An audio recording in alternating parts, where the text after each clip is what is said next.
Good morning students, मैं विवेक आपके अपने channel third I of success में आपका स्वागत करता हूं। आज हम लोग प्राइम फैक्टर यानी अभाज्य गुणनखंड चैप्टर पढ़ेंगे। कल हम लोग गुणनखंड पढ़े थे, उससे थोड़ा सा आगे तक जाएंगे, ठीक है। जो कुछ क्वेश्चन बचा हुआ था उसको पढ़ेंगे, ठीक है। और आपको हर एक चैप्टर का अहमियत होना चाहिए क्योंकि एनटीपीसी में 35 क्वेश्चन आने वाला है, ठीक है। तो लगभग हर चैप्टर से एक क्वेश्चन तो आएगा ही आएगा। तो किसी भी चैप्टर को आप छोटा ना समझे और किसी को भी बहुत बड़ा ना समझ ले, सबको समतल कर दे, मतलब पढ़ लिख के जो है लिप पोत के खत्म कर दे, ठीक है। 2 महीना का मात्र समय है। जो घमंड करेगा 2 नंबर से फेल होगा, ठीक है। और जो नहीं करेगा वो 10 नंबर ज्यादा लाएगा। इसलिए घमंड नहीं करना है, ठीक है, मेहनत करना है, ठीक है। मेहनत से ही सब कुछ हासिल हो सकता है। दूसरी बात, ग्रुप डी और एनटीपीसी का ऑफलाइन बैच जो हमारा स्टार्ट होने वाला है वो 10 दिसंबर से स्टार्ट होने वाला है। यहाँ सारा जानकारी है, मोबाइल नंबर है और रांची के छात्रों के लिए है, ठीक है। तो रांची के जितने भी छात्र तक ये सूचना पहुंच रहा है, ये वीडियो पहुंच रहा है, वो इंक्वायरी करने के लिए इस नंबर पे कॉल कर सकते हैं। चलिए अब क्वेश्चन पे आते हैं हम लोग। देखिए आज हम लोग पढ़ेंगे प्राइम फैक्टर, ठीक है। प्राइम फैक्टर यानी अभाज्य गुणनखंड। इसमें हम लोग गुणनखंडों की संख्या पढ़ेंगे, ठीक ना, गुणनखंडों की संख्या। तो गुणनखंडों की संख्या में पहला क्वेश्चन पढ़ते हैं। मान लीजिए ऐसे दे दिया 40 के कुल कितने गुणनखंड हैं।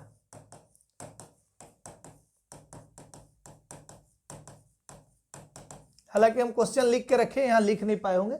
40 के कुल कितने गुणनखंड है, ताकि आपका समय लॉस ना हो सके, इसलिए क्वेश्चन इसमें ऑलरेडी और टॉपिक लिखा हुआ ताकि समय बच जाए, ठीक है। तो 2 से 20, 2 से 10, 2 से 5 क्या हो जाएगा, 2 का पावर 3 गुना 5 का पावर 1। कुल कितने गुणनखंड है इसके लिए हम क्या बोले थे, 3 में 1 जोड़ दीजिएगा 4 और 5 का पावर 1 है तो 1 में 1 जोड़ दीजिएगा 2, 4 दूनी 8। यानी कितने गुणनखंड, 8 गुणनखंड। किसके, 40 के। आप देख भी सकते हैं 40 के कितने गुणनखंड है, 1 2 4 8 10, उसके बाद 20 40, 1 2 3 4 5 6 7 दिख रहा है, कहीं पे छूट रहा, 5 छूट रहा है, ठीक है, 5, ठीक है। तो ये 8 गुणनखंड हो गया। अब इसी में क्वेश्चन पूछ सकता है कि 40 की कितने अभाज्य गुणनखंड है। तो अभाज्य संख्या इसमें क्या क्या है, 2 है, 5 है, तो कितने अभाज्य गुणनखंड है, 2, ठीक है। कितने अभाज्य गुणनखंड है, 2, मात्र 2 ही अभाज्य गुणनखंड है, ठीक है। और बाकी अभाज्य संख्या नहीं है, इसीलिए पूछ देगा अभाज्य गुणनखंड तो आराम से बता सकते हैं। चलिए नेक्स्ट पे चलते हैं। 80 के कुल कितने गुणनखंड है, सेम प्रोसेस, 2 से 40, 2 से 20, 2 से 10, 2 से 5। इसको ऐसा तोड़ना है कि ये फिर से ना टूट जाए, यानी इसको ऐसा तोड़ना है जो अभाज्य संख्या प्रत्येक आ जाए, ठीक है। अब देखिए 2 का पावर 4 गुना 5 का पावर 1 लिख सकते हैं। ये पावर 4 था तो क्या करेंगे 5, और ये पावर 1 था तो क्या करेंगे 2, 5 दूनी 10 फैक्टर। किसके, ये 80 के कुल कितने गुणनखंड, तो 10। चलिए नेक्स्ट क्वेश्चन पे आ जाते हैं। नेक्स्ट हम लोग का अभाज्य गुणनखंडों की संख्या निकालना है, ठीक है। तो है 50 के कितने अभाज्य गुणनखंड है। तो 50 के कितने अभाज्य गुणनखंड है इसको देखते हैं हम लोग। तो 50 को तोड़िए तो 5 दैया 50 और 2 पचे 10, 5 का पावर 2 लिख सकते हैं और 2 का पावर 1। इसका दूसरा ये प्रोसेस है, देखिए 50 के कुल कितने गुणनखंड है, तो अगर कुल अभाज्य गुणनखंड बोला, कुल बोले रहता तो क्या हो जाता, 3 गुना 2 कितना हो जाता, 6 गुणनखंड होता कुल बोलता तो। कब, जब कुल बोलेगा, कुल कितने गुणनखंड है। लेकिन यहां कितने अभाज्य गुणनखंड है बोला है, ठीक है। तो देखिए तो एक बार 1 से जाएगा, 2 से जाएगा, 5 से जाएगा भाग, ठीक है, 10 से जाएगा ये भाग, 25 से जाएगा और 50 से जाएगा, ठीक है। तो कितने अभाज्य, तो अभाज्य कितने हो गए, यहां पे दिख रहा 2 और क्या दिख रहा है 5। तो यानी कितने अभाज्य गुणनखंड है इसके, केवल 2। इसीलिए आंसर क्या लिखेंगे, 2 ही अभाज्य गुणनखंड है, ठीक है। कैसे पता चलेगा, एक तो ये 5 हो गया, देखिए एक 5 हो गया और एक 2 हो गया, ठीक। एक 5, 2 5 है, लेकिन कितना लिखेंगे, एक 5 और एक क्या हो गया 2। तो कितने अभाज्य गुणनखंड है, केवल 2 अभाज्य गुणनखंड है। चलिए नेक्स्ट क्वेश्चन पे आ जाते हैं। 60 के सभी गुणनखंडों का योग क्या होगा। बहुत ही इंपॉर्टेंट और अच्छा क्वेश्चन।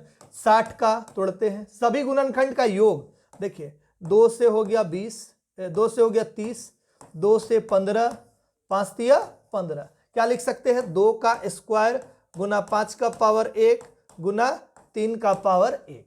ठीक, अब इसका योगफल यानी 60 जिससे जिससे भाग जाएगा सबको जोड़ना, या तो लिख के जोड़ दीजिए या प्रोसेस, तो प्रोसेस पहले बता रहे फिर लिख के जोड़ेंगे। तो प्रोसेस क्या है, यहां 2 का पावर 2 प्लस 2 का पावर 1 प्लस 2 का पावर 0 को ब्रैकेट में कर दिए, यानी यहां मैक्सिमम कितना था 2, 2 से 1 आए और 1 से 0 तक आना है। ठीक, यहां गुना का साइन, ठीक, 5 का पावर क्या है 1 प्लस 5 का पावर क्या करेंगे 0, फिर यहां करेंगे गुना, ठीक, 3 का पावर 1, ठीक, प्लस 3 का पावर 0। अब देखिए योगफल निकल जाएगा।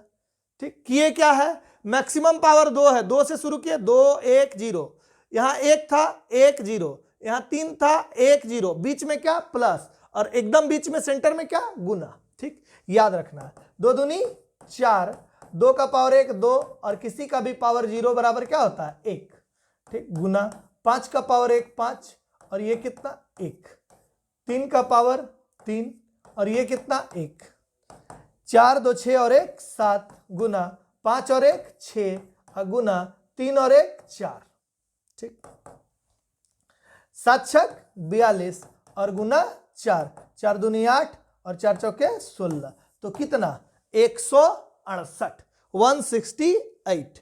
तो ये प्रोसेस है, ये इंपॉर्टेंट क्वेश्चन है, इसको एक दो बार कुछ कुछ अंक आप अपने से खुद से लिख के और रिपीट कीजिएगा तो ये आपको प्रैक्टिस में आ जाएगा। ठीक है, अब इसको देखिए मैनुअल तरीका से कैसे बनाएंगे। मैनुअल बोलने का मतलब कि अपना बुद्धि से, अगर भूल गए प्रोसेस तो कैसे बनाएंगे ये भी जानना जरूरी है। ठीक है, तो देखिए इसका गुणनखंड कितना कितना हो जाएगा, इसका तो गुणनखंड टोटल हम लोग निकाल सकते थे ना, क्या था 2 का स्क्वायर गुना 5 का पावर 1 गुना 3 का पावर 1, तो ये 3 गुना 2 गुना 2, 3 दूनी 6 6 दूनी 12, कितना फैक्टर है टोटल 12 फैक्टर। अब यहाँ हम लोग 12 फैक्टर लिखेंगे, कितना से भाग जाएगा 1 से जाएगा, कितना से जाएगा 2 से जाएगा, 3 से जाएगा, 4 से जाएगा, 5 से जाएगा, 6 से जाएगा।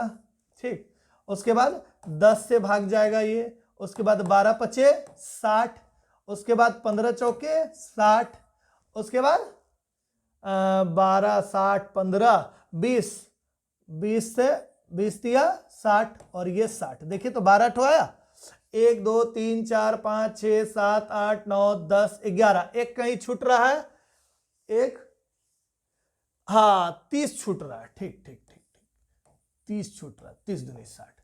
अब इन सब को आप जब जोड़िएगा ना, ये पूरा को जब जोड़िएगा, ठीक है, तो जोड़ के देख लीजिएगा 168 आ जाएगा। लेकिन इसमें क्या है, जैसे अभी मेरे दिमाग से 30 स्लिप हो रहा था, ठीक है, ऐसे तो होगा नहीं क्योंकि यहाँ 12 फैक्टर निकाल चुके हैं, वहां अगर घट रहा 12 नहीं हो रहा तो हमारे दिमाग में खुद आ जाएगा, हमारे दिमाग में कि 12 नहीं हो रहा है घट रहा है, तो कुछ ना कुछ छूट रहा, तो चेक तो कर सकते हैं, लेकिन इसमें टाइम किल कर जाएगा, ये आराम से आप बना सकते हैं इजीली। ठीक है, चलिए नेक्स्ट क्वेश्चन पे आ जाते हैं। अब आ गया विषम गुणनखंड का।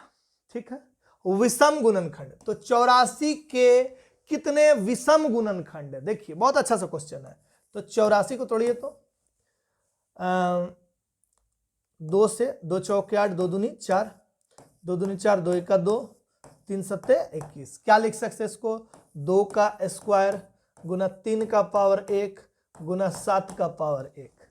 इसमें 2 क्या है सम संख्या है, 3 क्या है विषम है, और 7 क्या है विषम है, तो बस इस 2 को नहीं लेंगे, किसको किसको लेंगे 3 और 7 को। तो 3 का पावर 1 था तो 1 प्लस 1, और गुना 7 का पावर 1, तो यहां भी 1 प्लस 1, तो यहां 2 गुना 2 बराबर कितना 4। विषम बोला है, क्या बोला है विषम। अच्छा टोटल कितना आ जाता, तो ये देखेंगे हम, 2 का स्क्वायर 3 का पावर 1 और 7 का पावर क्या था 1, तो देखिए 3 गुना 2 गुना 2, 3 दूनी 6 6 दूनी 12 फैक्टर टोटल आता है, यानी 12 फैक्टर टोटल आता। तो अगर हमसे सम पूछ देगा सम फैक्टर कितना होगा इसका, तो हम क्या बोलेंगे 4 विषम है 12 में से, तो 8 क्या हो जाएगा सम हो जाएगा कि नहीं, 8 सम हो जाएगा ना, आराम से सम और विषम दोनों निकल गया। लेकिन अगर ये हमको देखना है कि क्या ये सही बना रहे कि गलत, तो 12 फैक्टर हम निकाल के देख लेंगे। 84 का 12 फैक्टर निकालिए, देखिए सबसे पहले 1 तो लिखना ही लिखना है, 2 लिखना ही लिखना है, उसके बाद 3 तो जाएगा नहीं, 3 दूनी 6, 3 8, हाँ 3 जाएगा, 3 दूनी 6, 3 8 24, ठीक है। 4 भी जाएगा, ठीक है। उसके बाद 6 का 6, 6 चौके 24, 6 भी जाएगा। उसके बाद 7, हाँ 7 भी जाएगा, 7 से भी भाग जाएगा, ठीक ना। 8 से नहीं जाएगा, 9 से नहीं जाएगा, 10 से भी नहीं जाएगा, 11 से नहीं, 12 7 84, ठीक है ना। उसके बाद 12 के बाद कितना हो जाएगा, 15 16 17 18 19 20 21, ठीक है। 21 से पहले भी कुछ हो सकता है, देख लेते हैं। 21, ठीक है ना। उसके बाद 42 दूनी 84 और फिर 1 84, देख लेते हैं एक बार 12 हुआ कि नहीं। 1 2 3 4 5 6 7 8 9 10, 2 छूट रहा है, 2 क्या हो सकता है, 14 और एक, ठीक है। तो और एक निकाल लीजिएगा, कुछ भी संख्या आएगा यहाँ पे, ठीक है। तो इसमें से क्या हम लोग को देखना है ना मेनली कि अभाज्य कितने हैं, ठीक। तो हालांकि इस पद्धति का यूज तो हम लोग करेंगे नहीं, लेकिन बता रहे जब कभी नहीं बने तो छोड़ के नहीं आना है बस, ठीक है। तो उसके लिए यहाँ अभाज्य में 2 दिख रहा है, 3 दिख रहा है, 7 दिख रहा है ना। कोई एक और दिखेगा जो अभाज्य होगा, ठीक ना। कोई एक संख्या और दिखेगा, तो 3 संख्या यहां दिख रहा, और कोई एक संख्या हो सकता है, ठीक ना, जो कि हम लोग नहीं लिख पा रहे हैं, ठीक है। उससे कोई दिक्कत नहीं है, समझ में आ गया होगा। चलिए नेक्स्ट पे चलते हैं। ये तो विषम का, अब सम का देखते हैं हम लोग, ठीक है।